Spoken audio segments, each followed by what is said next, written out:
बे समाव मोनसे दुखुनांथाव रादाब गंसे दालाङा बायनानै साब्रै सुबुंनि जिउ खहा जायो आरो 52 सुबुंफोरा गोब्राब जोखोम जायो। बे गिख्रंथाव जाथाया जादों महाराष्ट्रनि पुनेनि तालेगावनि साखाथियाव।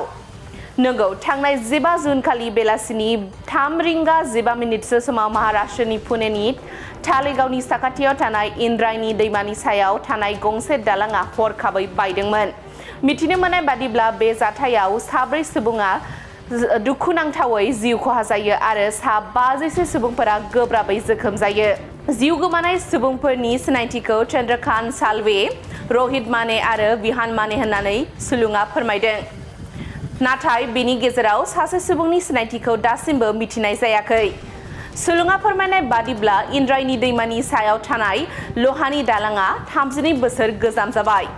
दावबायारिफोरनि होंगो दोंगोनि जाहोनाव बांद्राय ल'ड जानायनि जाहोनाव गोग्लैदोंमोन बे दालाङा, जेराव सांग्रांथि होसेयावबो 300 सो दावबायारिफोरा बे दालाङाव गसंनानै दंमोन, जायनि जाहोनाव बे 32 बोसोर गोजाम दालाङा लिरथायखौ सामलायनो हायैयाव बायो आरो सुबुंफोरनि जिउ खहा जानायजों लोगोसे गोब्राब जोखोम जायो।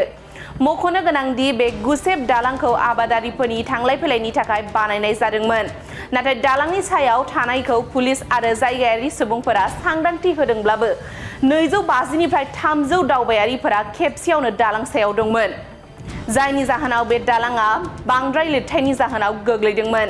खान्डुमालाया दावबायारिफोर आरो लावखार ओंखाम जानो थाखाय मोजां मोनजानाय मोनसे समायना थावनि।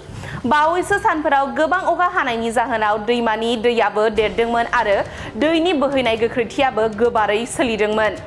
गाहाय मन्त्रि नरेन्द्र मोदीआ महाराष्ट्रनि गिबि मन्त्रि देवेन्द्र फडणवीसजों बे जाथायनि सोमोन्दै सावरायलायदोंमोन आरो जिउ गोमानाय सुबुंफोरनि सायाव दुखु फोरमायनानै भुगिनांनाय सुबुंफोरखौ हाजासे हेफाजाब होनो बिथोन होयो गाहाय मन्त्रि नरेन्द्र मोदीआ।